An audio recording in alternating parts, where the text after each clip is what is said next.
On October the 15th, the West of England Main Line was inaugurated as a new test route for locomotives returning to BR metals. Severn Valley-based IVAT 2MT departs Yeovil Junction for Eastleigh with a 235-ton trailing load. This was the first mainline duty for the mogul since the 1960s.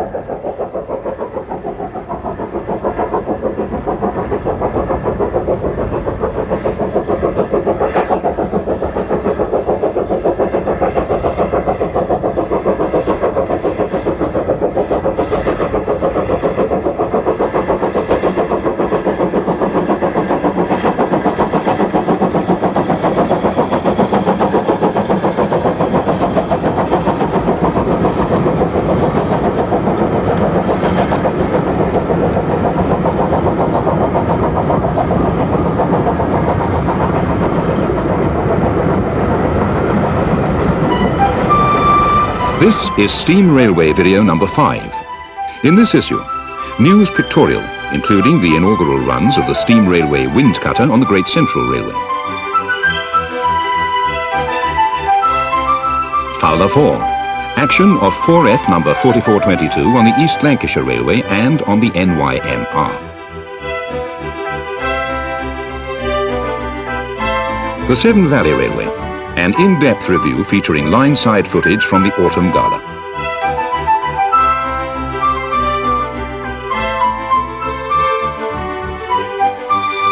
Mainline Steam Diary, the proposed mainline steam programme for December and January. North-East Coal Contrasts, industrial railways before and after preservation. Finally, Gallery, including Sir Lamiel to Exeter.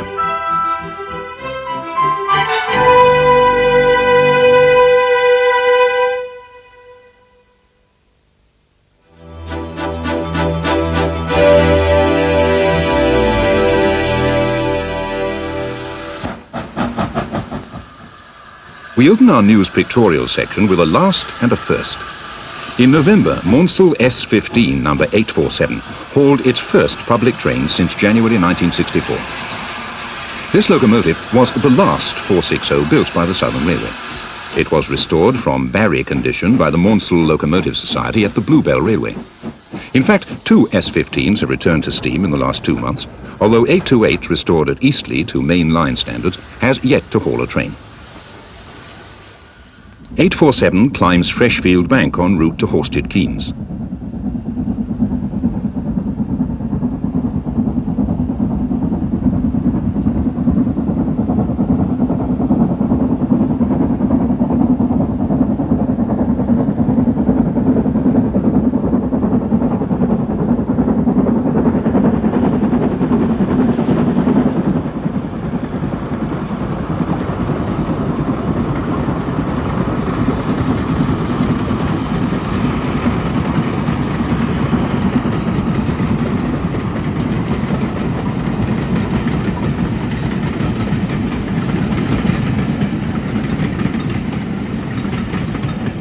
The North Yorkshire Moors Railway has also boasted new motive power for the 1992 season.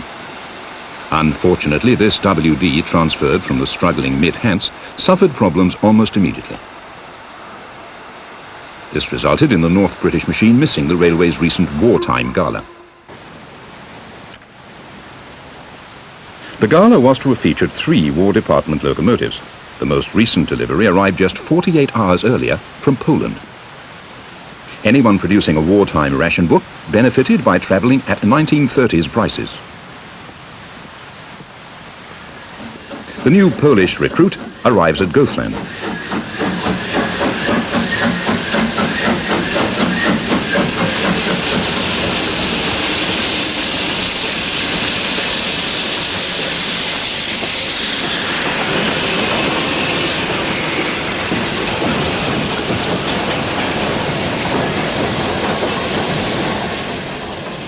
One preserved line seems to be dominating the news, the Great Central Railway.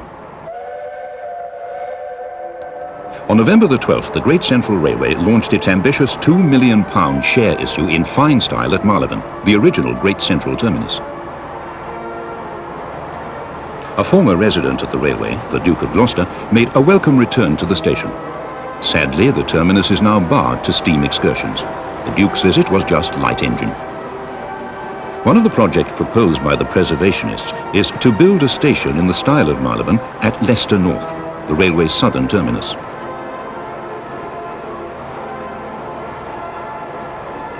Five days earlier, another historic milestone was accomplished by the Great Central Railway. The preserved wind cutter was run for the first time. Blue Peter hauls the subscribers special to Rothley.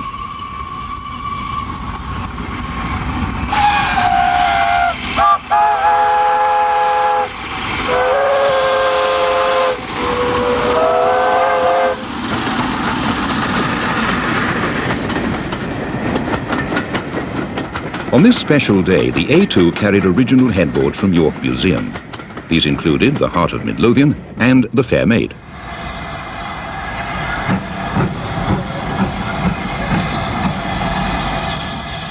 The popularity of the A2 is rarely eclipsed by any other engine. However, this locomotive was the star on this occasion. Roger Hibbert's Great Western 52XX hauls the wind cutter into the station at Loughborough.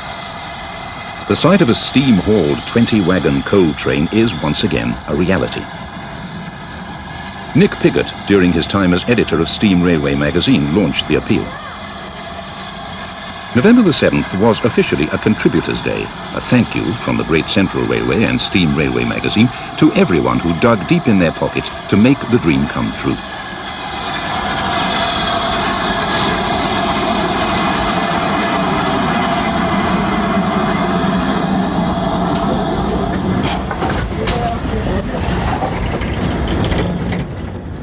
Three trains were run, two in daylight. We joined the guard on the afternoon wind cutter. Sadly, our destination is not Woodford Halse, but Rothley. Approximately 230 of the contributors were taken to Swithland Sidings, home of the wind cutter, to witness the first train. At the sidings, the editor of Steam Railway magazine, Nigel Harris, addressed the crowd before a run past by the 52XX. For the second train, the photographers were out in force. As you can see, Woodthorpe Bridge is one of the favoured locations on the railway.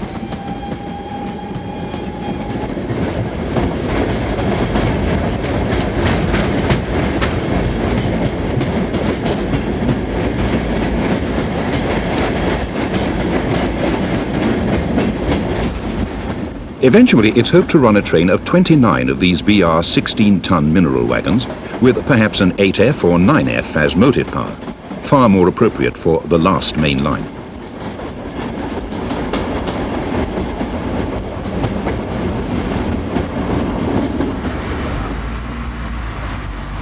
At Rothley, earlier in the day, Blue Peter waits for the contributors to return by bus from Swithland Sidings. The wind cutter is made up of both fitted and unfitted stock.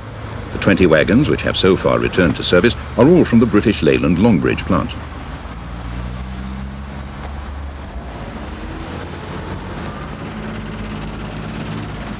The empties head north. Pure nostalgia.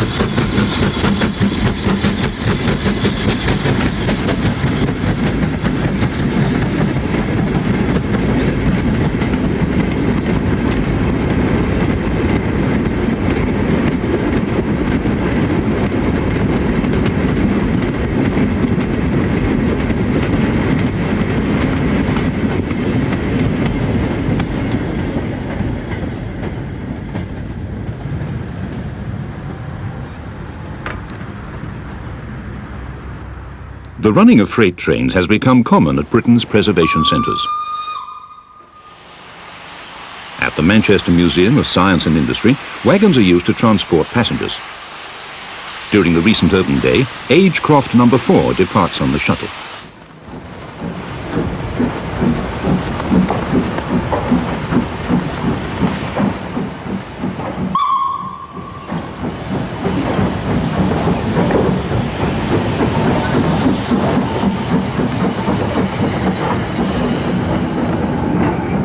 museum at Liverpool Road has recently completed a replica of Robert Stephenson's Planet.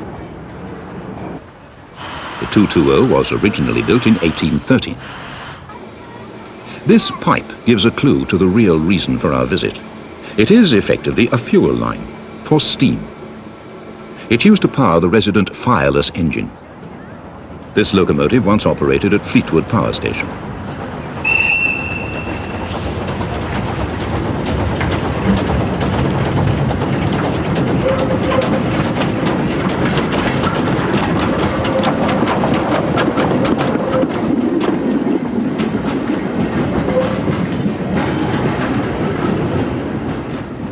From a fireless engine to a steamless engine, well, almost.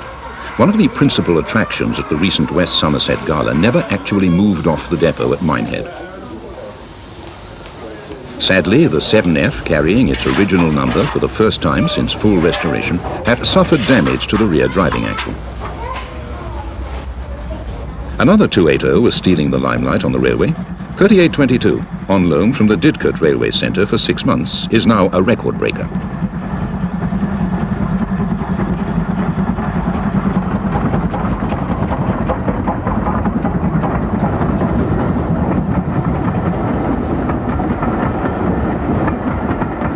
One week after this view was taken, the Great Western engine powered an incredible 19-coach train for 20 miles. The 650-ton load was actually a quarter of a mile long. A considerably shorter train was run during the steam weekend. Pannier Tank 6412 was employed on a Bishop Lydiard to Norton Fitzwarren shuttle. This stretch of line is rarely used for passenger services. Intercity Director Chris Green stated recently that the Minehead branch should again have access to Taunton.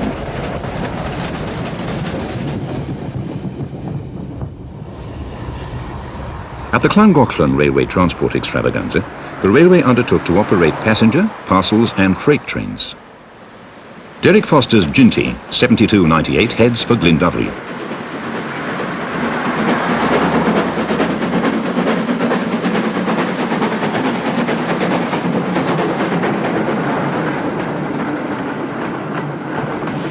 In August, another engine owned by Derek arrived at the railway.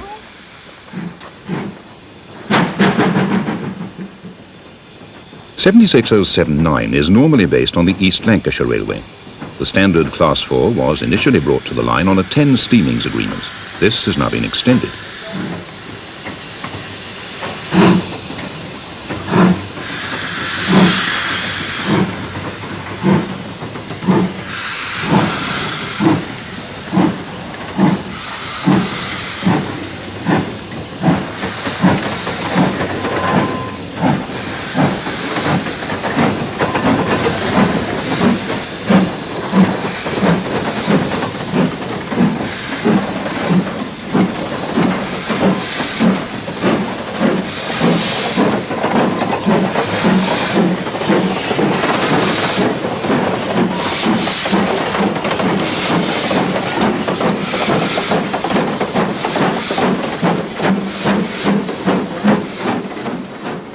The absence of the standard Class 4 left the East Lancashire Railway needing to hire locomotives. The arrival of 2 Collet engines led to a Great Western weekend.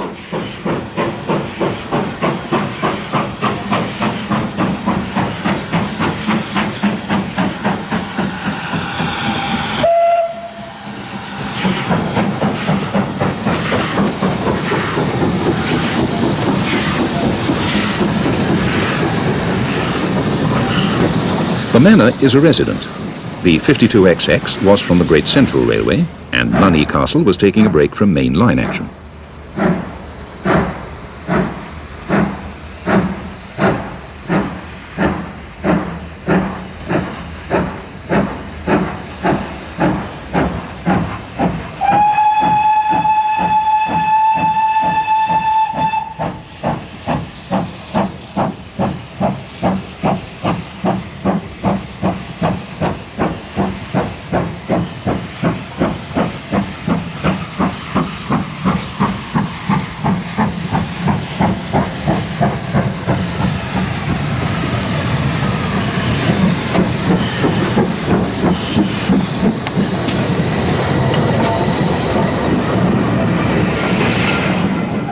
Another mainline engine scheduled to enjoy a period on Britain's preserved lines is Flying Scotsman. The A3's BR boiler certificate has now expired. This was the locomotive's penultimate mainline excursion, a positioning run from Sheffield to Ealing Broadway. In fact, steam haulage on the South Yorkshireman actually started in Derby, and a late arrival at Banbury resulted in a diversion to Didcot.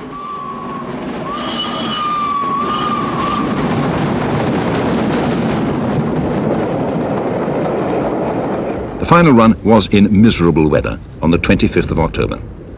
4472 powering a William Shakespeare Express from Ealing Broadway to Stratford-upon-Avon. The Pacific passes Fenny Compton.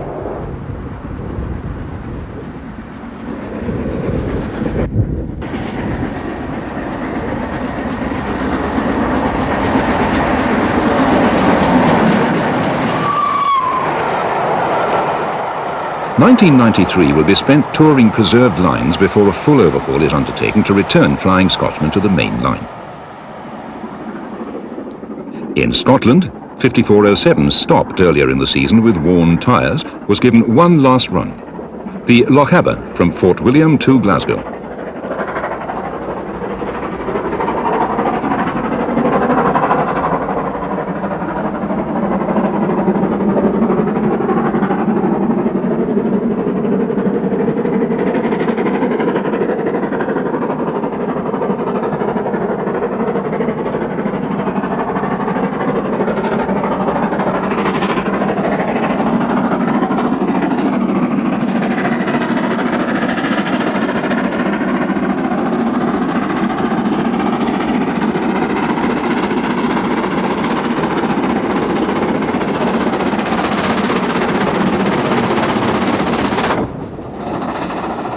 Thankfully, this Black 5 will be retired during the winter months and may yet return to the West Highland. Former West Highland stalwart 5305 is now operating on the Oxenhope branch.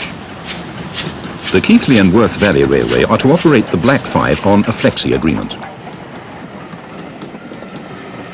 The Enthusiast Weekend, celebrating 125 years of the line, saw the return to traffic of 2MT Mogul 78022. Seen here piloting Bahamas.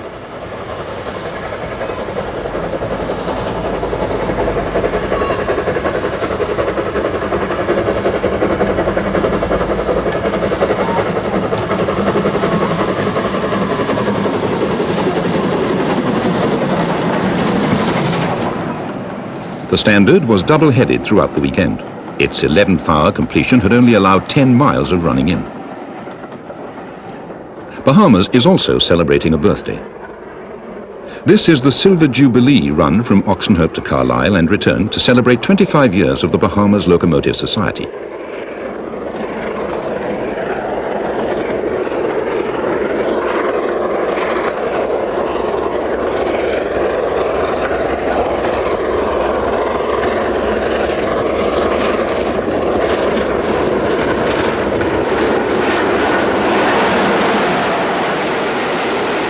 This train employed Regional Railways liveried stock, a first for a steam excursion.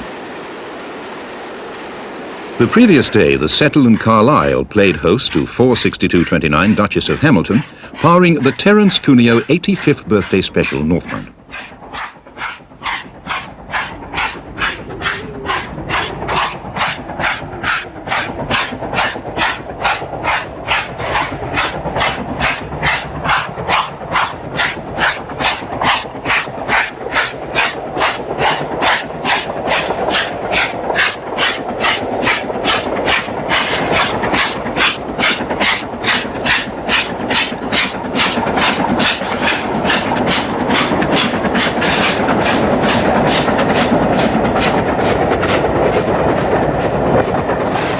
The proposed Duchess visit to Aberdeen was never to come to fruition. However, in conjunction with the Aberdeen 125 celebrations, Union of South Africa did return to the Granite City. Sadly, so did Ethel.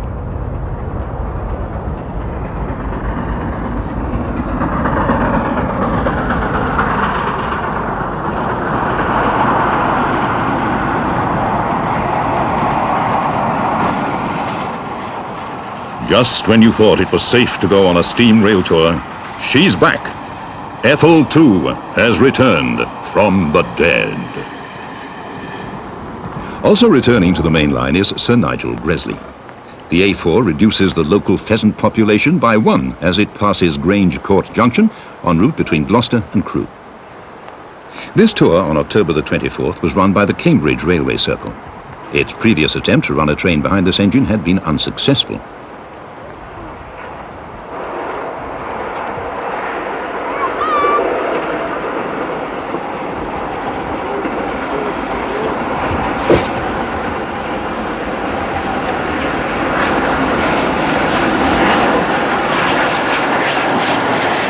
(1992) has been a relatively poor year for new engines on the main line. Blue Peter has at last been joined by something a little smaller, 46521, seen here on the Henley-on-Thames branch.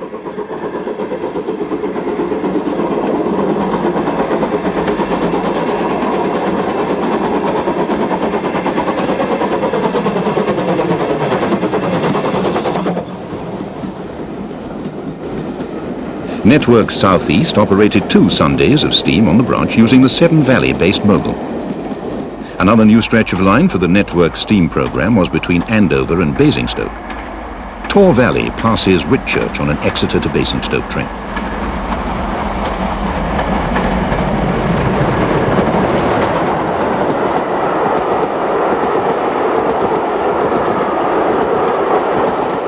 A steam passenger train last passed through here in 1974, powered by another Bullet Pacific plan line.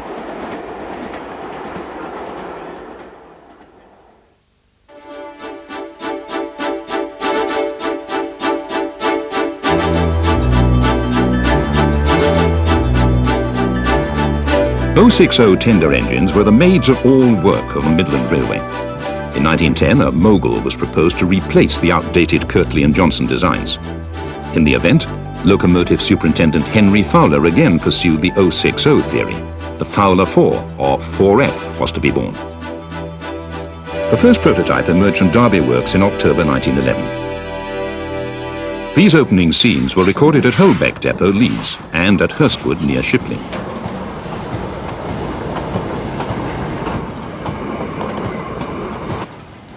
This is 43953 on the Midland Requiem Rail Tour at Nuneaton. Interestingly, the 3 engines in these archive sequences were built by 3 different companies: the North British Locomotive Company, the LMS, and Armstrong Whitworth.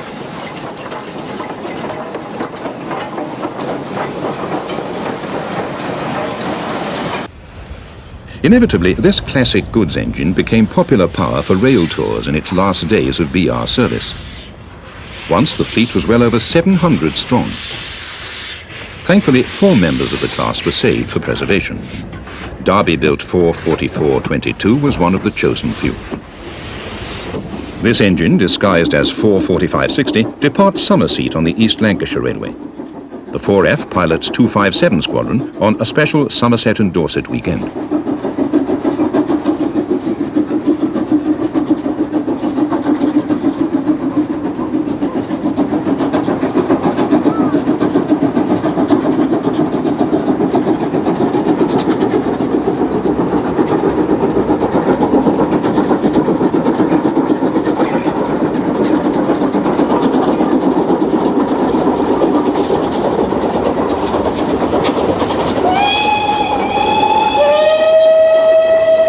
The 4F returned to service at the Cheddleton Railway during Easter. It was moved to Bury in July. 44560 was once a regular Bath Green Park-based engine.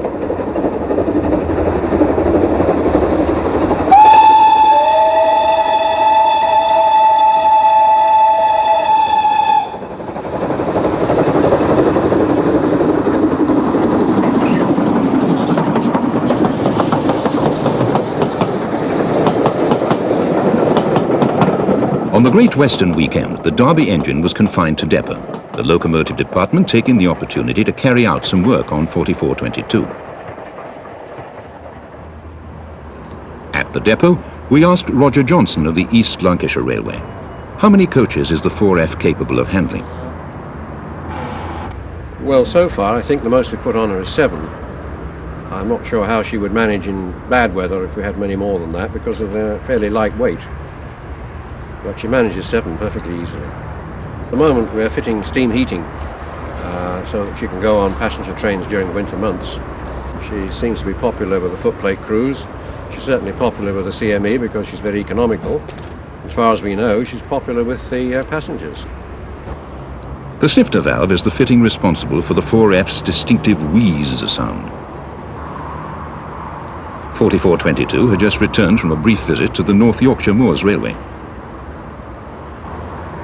Accusations of heavy-handed driving on the moors are backed up here. A burn hole has been repaired in the smokebox saddle. Our final 2 views of this engine are on the NYMR. 4422 storms the 1 in 49 gradient from Gromont to Goathland.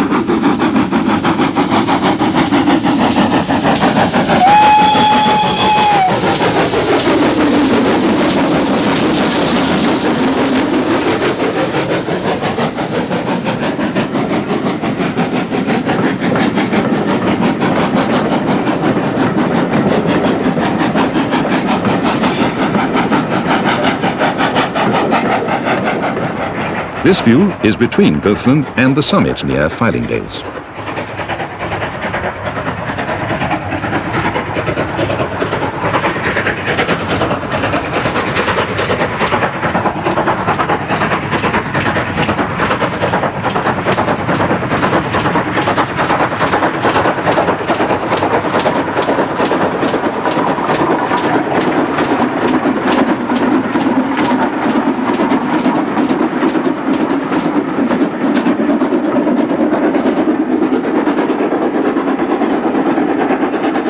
At present, this locomotive acts as an ambassador for the North Staffordshire Railway at Cheddleton.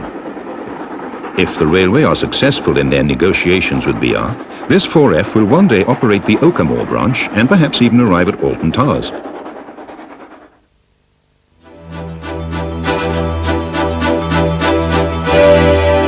The Severn Valley Railway has assets that most preserved lines and rail centres can only dream of.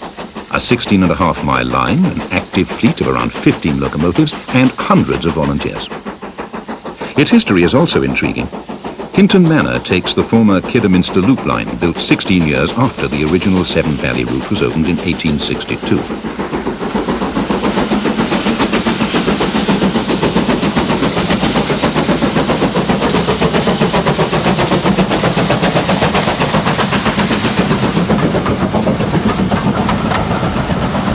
Today, this area is now used to stable wagons. The line from Hartlebury once joined from the left. Only the Kidderminster Loop remains. By 1960, the BR network in the West Midlands and Welsh border counties had already suffered closures. Then came Dr. Beeching. 5 years later, the passenger network had been radically reduced. The Hartlebury to Shrewsbury line through the Severn Valley had been eliminated. Today's SVR track remained in situ but out of use. BR continued to operate only a Kidderminster-Bewdley Starport service. The preservationists arrived in 1965. Within 5 years, passenger services had returned to the valley. However, the task is often a slow one. 19 years would elapse before the complete journey to Kidderminster would be undertaken. Interestingly, the last section of the route to be closed by BR was the last section to be reopened by the SVR. We start our survey at Bridgnorth, the northern terminus of the line. On Ched, the locomotives are prepared for the day's work. Pannier Tank 5764 departs.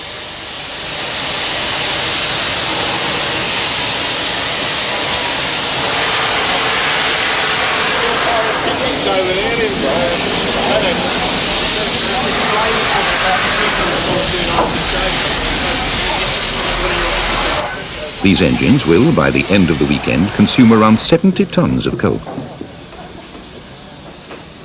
But this impressive display has emerged from humble roots. This is the same scene filmed approximately 20 years earlier. 3205, now a resident on the West Somerset Railway, hauled the very first preserved passenger service from this station on the 23rd of May 1970. Interestingly, there's no sign of the locomotive depot in these views.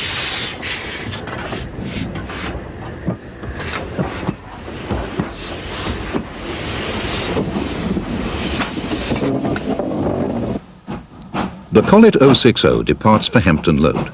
The line was only 4.5 miles long at this stage.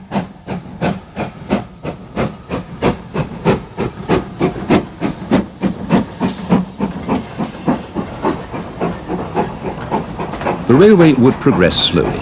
Eventually, the headquarters would move to the picturesque town of Bewdley. Today, despite its status as a through station, Bewdley is still a popular place to start a journey along the valley. 2 returns to Bridge North, please. 1480, please. Thank you.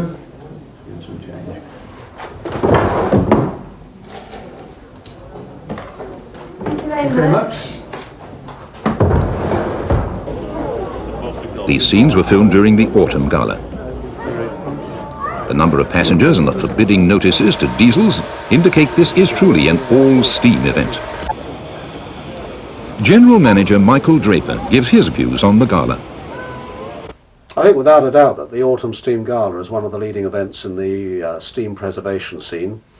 I suppose wearing a totally biased hat or cap, I would say it is the leading event, and this has been writ large over many years now.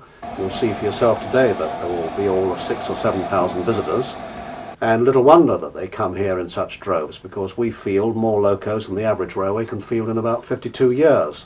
Matter of course for us today to be putting out no less than 12 steam locomotives, and still have 3 locomotives in working order at other locations, one in the southwest, one at Llangollen, and one on the Gloucestershire-Warwickshire at Toddington. And then it's a well-known feature of the Severn Valley Railway that in addition to fielding the largest operational fleet of home-based locos in the country, the great British travelling public and the even greater British travelling steam train enthusiast has come to regard us as a repository of delight for locomotives that are visiting, the so-called visiting loco. This year, for the very first time, we are proud hosts to Sir Nigel Gresley, one of the famous LNERA 4 Pacifics, a loco close to my heart, in that I've watched Sir Nigel Gresley actually by the line side from 1937 until this day, and actually remember seeing it back in 1937 at Langford. So Sir Nigel Gresley came to us, I think to some surprise, in that a lot of people thought it was going to be Britannia, then another horde of people thought it was going to be Bahamas, and now to their, hopefully, great delight, they find that Sir Nigel Gresley is here today. Also, of course, the railway movement comes to expect something new from our own home fleet. Yes, and we've got it. We've got the lovely Churchwood Mogul 9303, powerful loco, going like the bomb. I think 0 to 60 in 5 seconds and rivaling the great Marquis in 2857. Lovely loco, what more can one say? It's been one of the original Barry survivors, been a long time coming, but the craftsmanship and professionalism which has gone into its restoration is there for all to see and hear. Also, I am given to understand we have actually managed to steam successfully the Black Pannier 7714, and that will be up in and around Bridge North. So we've actually got, and compared with last year, 3 additions, because the other one, which came back for the Spring Gala, was the small Ivat Mogul, the green one, with the Gresley whistle and chime, 46521, quite a unique loco. So there you see, and this is part of the problem of the market, so-called, that we are expected to play an ever more competitive role. And this is one of the problems of the railway preservation movement. Already they're saying, well, I wonder what Draper's got up his sleeve for next year. So that gives you an idea of the in-depth locomotive fleet which the Severn Valley can portray on these occasions. And it isn't just locomotives, it's the whole gamut of running a professional steam railway. 70 coaches, hundreds of uniformed staff, all the infrastructure, signal boxes, signal gantries, a real live railway. And I think that's worth 52 locomotives, and it's the priceless Severn Valley Railway asset which people refer to, and I enjoy again and again and again. You feel that you've been for a real ride on a real railway. That's the autumn steam gala scene, and it combines that with professionalism, with still the personal touch, even though we've grown immensely since we ran our first train in May 1970. And it's the ambiance, to use not necessarily an in-word, it's the ambiance of the Severn Valley supreme in steam. I don't want to sound arrogant, I don't want to sound boastful, but I think we do have tremendous pride in our achievements, and that shows through and will show through as you go around the railway in your own right and talk to people. You'll see it for yourself. Bewdley Station is controlled by 2 signal boxes. Bewdley North has a 37 lever frame. 31 of these are in use. En route from Arley is Sir Nigel Gresley. Signal 1 is pulled off by volunteer signalman Derek Hotchkiss. The A4 is proceeding under Regulation 5, signal by signal. Each peg is pulled off and dropped back as the train proceeds. The streamlined Pacific is now approaching. The signalman has positioned himself outside the box to collect the token. However, this is an unusual train. 2 Gresley engines are arriving together. The train is top and tailed.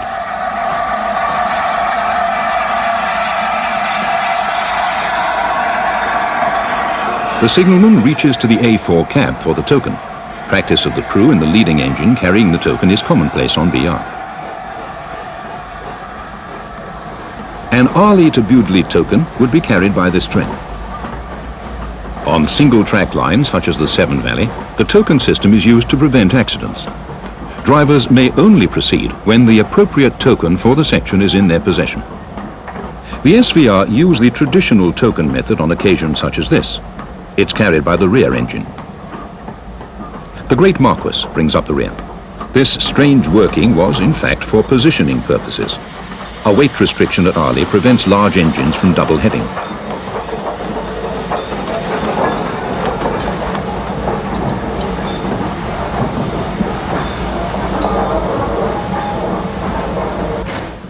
Another train is waiting at signal 31 to head north.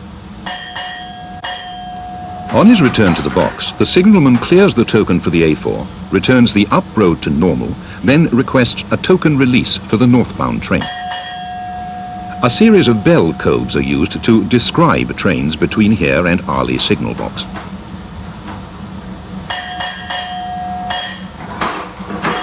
The token is then placed in the pouch and the road is set for the northbound or down train.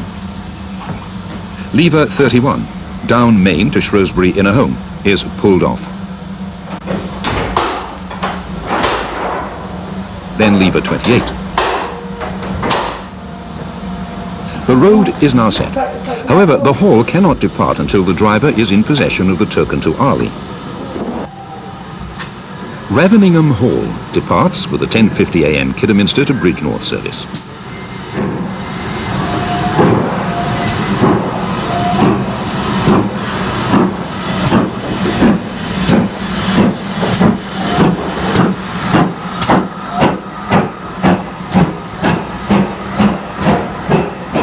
A principal feature of this gala were the locomotive changes at Bewdley.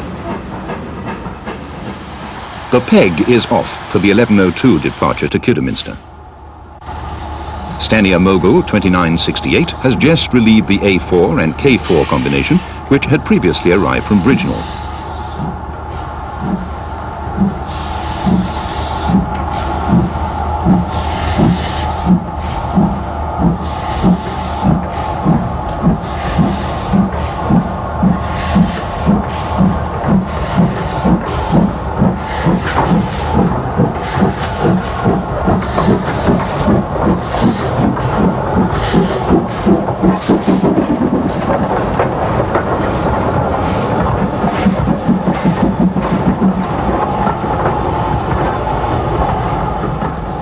This engine is often referred to as a crab. However, the crabs were actually a Hughes design. The comparison with a crustacean is, however, appropriate. The engine does have a tendency to walk sideways. It has derailed 3 times in the last 18 months. Another oddity of the gala scene is the running of local trains. At Highley, 46521 is stabled in the yard on the 2:25 p.m. service from Hampton Low to Kidderminster.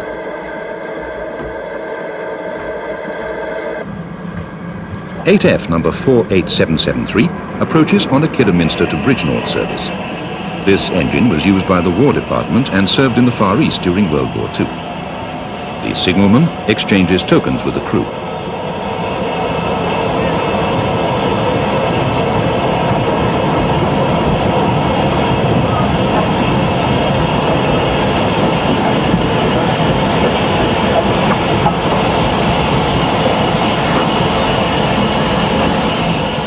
At both Highley and Arley, the local train is shunted to the yard to allow more prestige services to pass.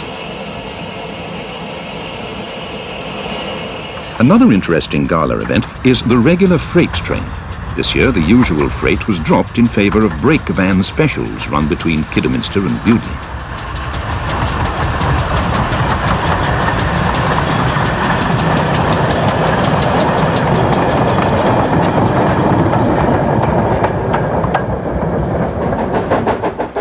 In 22 years, the Severn Valley Railway has established itself at the forefront of Britain's preserved railway scene.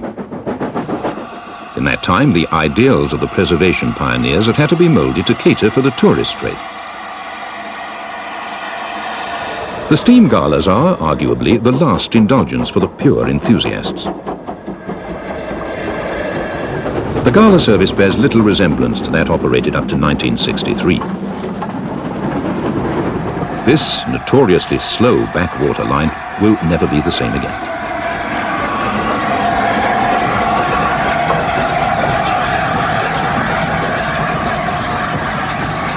Our final view is of Churchward Mogul 9303 accelerating away from the permanent way slack at the bottom of Erdington Bank en route to Bridgnorth.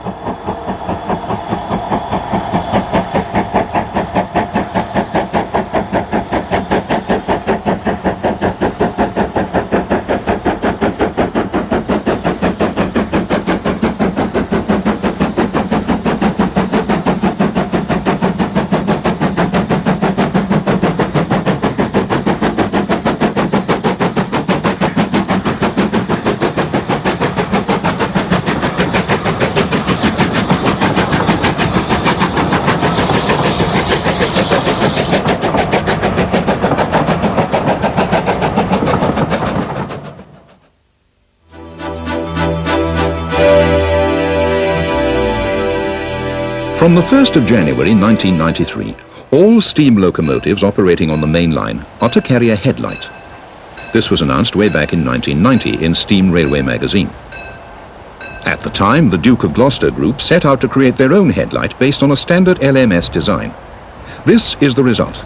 The new headlight was christened on the Welsh Marches route on October the 4th. All other engines will be provided with a BR-designed headlight from the turn of the new year.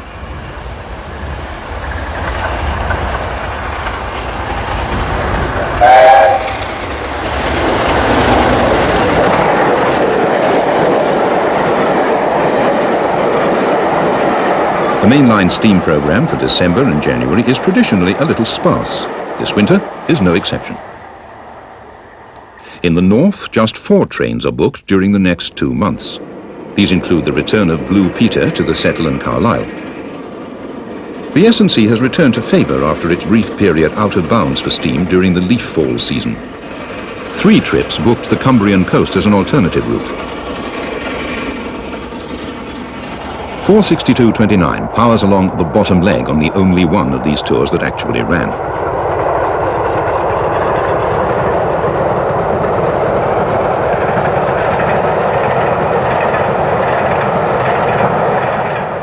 The BR sectors are also entering the steam rail tour market. ScotRail ran this tour from Aberdeen using number 9. The A4 will again be used by the BR sector in December.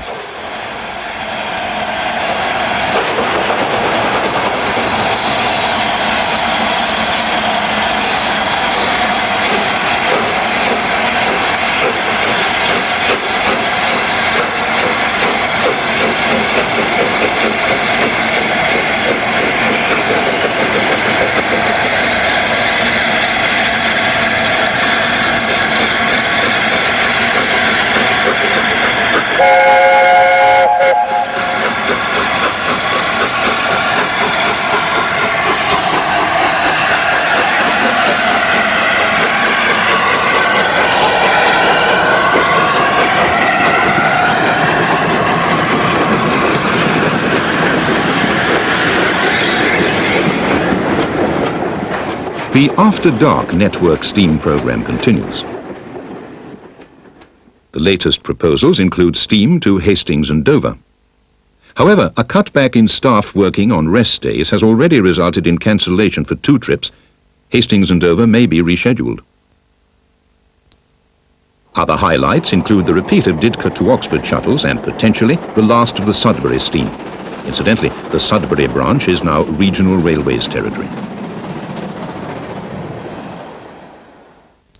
Other steam tours in the south include Centre specials to Stratford-upon-Avon, featuring Princess Margaret Rose and King Edward I.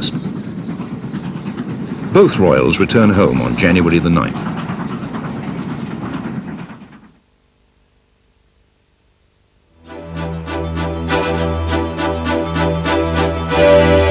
The railways of the northeast were created primarily to serve the development of Britain during the Industrial Revolution.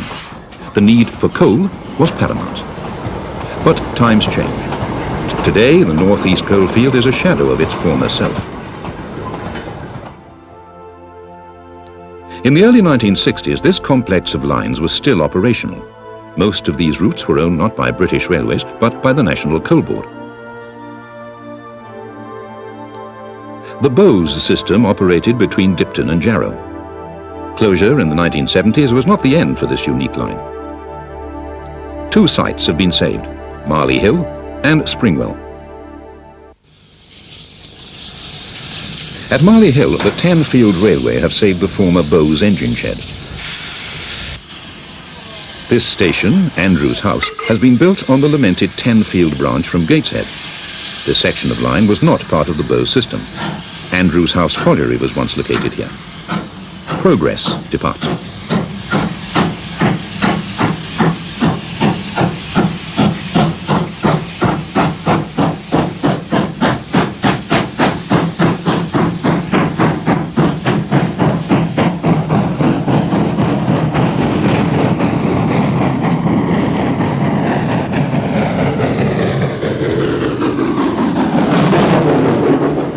One interesting feature of the railway is the flat crossing to nowhere. Sir Cecil Cochrane is standing on the original Bowes Railway route.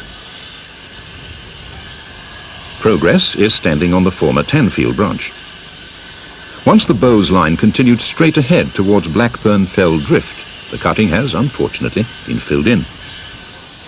In the mid-1960s, photographer John Marsh filmed this route in action. In the distance is Marley Hill Colliery, once situated beside today's Tanfield line. The engine is Hawthorne Leslie, built number 83.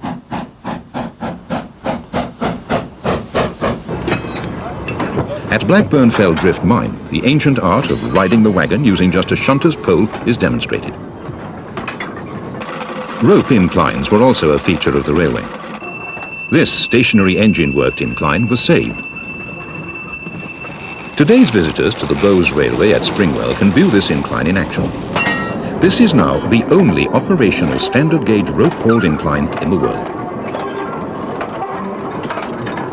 However historic a location, attracting visitors to watch wagons was always going to be difficult. This is the solution. A former Bowes Railway locomotive is used on a shuttle service from the railway's headquarters to Blackham's Hill Engine, the top of the incline.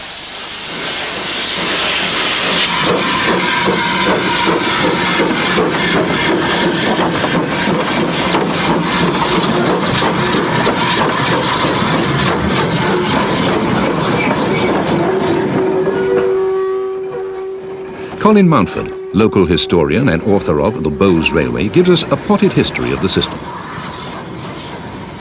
Colliery sunk by a firm called the Grand Allies, who sank a colliery at Springwell in the yard here in 1821, and the coal production began about 3 years later, and the railway was built to carry the coal from Springwell to Jarrow on the Tyne for shipment. And the railway was designed by George Stephenson. This part of it, as you can see, is run by inclines, and from the bottom of the hill it was locomotives pulling the trains to and from Jarrow. The middle section of 6 miles was all rope inclines, 6 of them, of which the 4th and the 5th are preserved and are working today. And from the far side of the Team Valley westwards was all locomotives as well. So we have a sandwich type railway with locomotives, 6 miles of rope inclines, and then 4 more miles of locomotives down to Jarrow. Well, originally it wasn't called the Bowes Railway. Originally it was called the Pontop and Jarrow Railway. And in 1932, there was a takeover of the firm by a group of directors led by the Queen Mother's family, the Strathmores, whose family name is Bowes. And they renamed it the Bowes Railway in 1932, so it's been called the Bowes Railway ever since. There were a lot of collieries sending coal along the line originally, and then gradually one by one they closed until there was only one left, the one at Kibblesworth. And that survived until October 1974 and kept the railway going. All the coal was coming along the railway and going down to Jarrow. When Kibblesworth closed, the railway closed with it. And it wasn't a society at all. The county council, Tyne and Wear as it was in those days, agreed to fund a film of the railway before it closed. And having done it, thought, well, why not preserve it? So the county council bought the railway and then looked around for people to preserve it. And that's how the rest of us became involved with it. On this particular weekend, the Bowes Railway were hosting a Railway Pioneers event. The original pioneer was represented by Rosie, 1 horsepower, on a chaldron wagon. The rocket replica built at the railway and owned by the National Railway Museum also visited. Other guests included Saint-Pareil and Locomotion. The Locomotion replica is normally a resident at Beamish. Sadly, this event was marred by accidents to 2 of the replicas. Our final section in this coal feature concentrates on Seaham. This simplified track plan shows the 2 rope-worked inclines on the west of the town, the large reception yard and staithes at cliff level, and the low-level system beneath the staithes and along the quay. This is the rope-worked incline to Cold Heselden, closed in the 1980s. This was a direct result of the miners' strike. Unfortunately, the incline itself was actually made of coal. The locals merely helped themselves, undermining its survival. These scenes were taken at the halfway point. The wagons are cresting the kip. This device slackens the cable to ease its release. The empty and full trains exchange cables here. The Seaham Harbour Dock Company Limited owned an incredible selection of locomotives. A Robert Stevenson Hawthorne and Hawthorne Leslie combination shunt in the reception yard. From here, loaded wagons from the inclines are marshalled and pushed along staithes. Once on the staithes, the cargo, coal or colliery waste, is dropped into a waiting ship for export or dumping.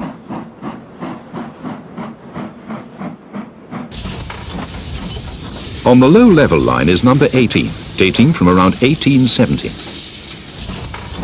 This was the last Stephen Lewin-built locomotive in service in Britain. The lightweight track on the harbour wall and the sharp curves beneath the staithes necessitated this locomotive's retention.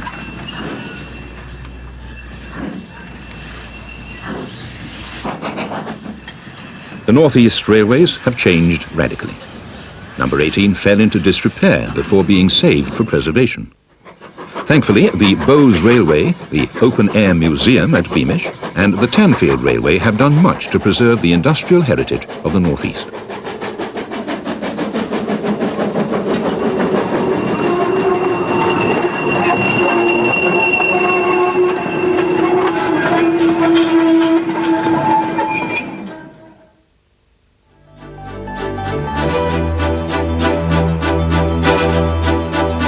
This edition of Gallery features 2 moguls and a 460.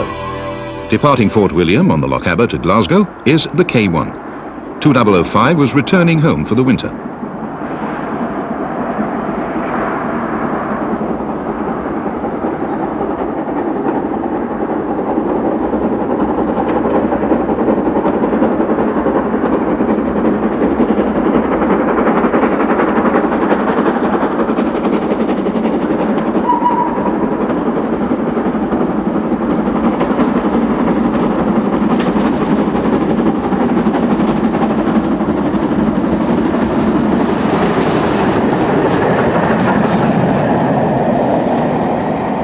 Another 260 climbs the 1 in 80 Sherborne Bank.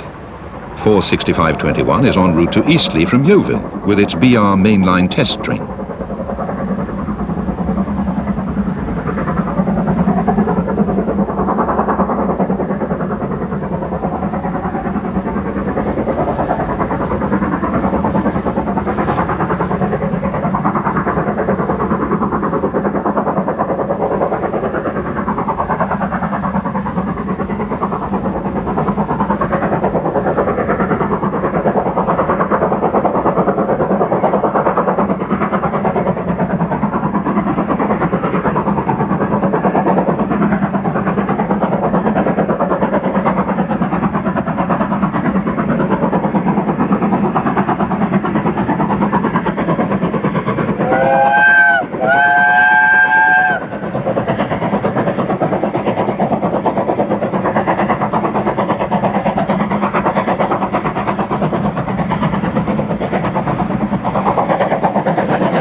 Also on the West of England main line is 777.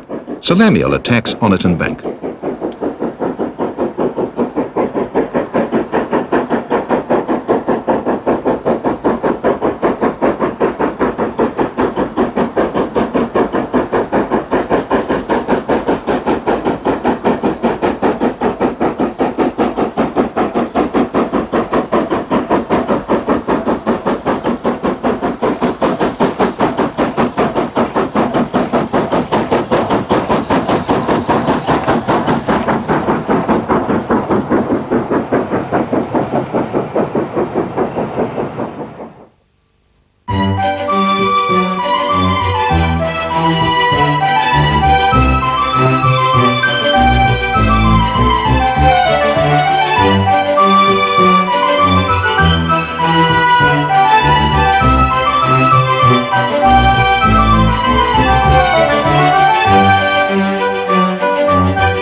Every month, Steam Railway brings you the very best news, features and photography from the world of steam preservation.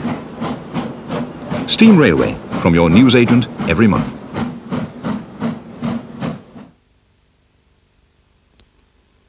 Transport Video Publishing also produce a diverse selection of magazine and archive programs. Recent release, The Glorious Years, brings the regular Steam Railway magazine feature to life using quality archive. If you require further details, please telephone our 24-hour hotline for our latest catalogue.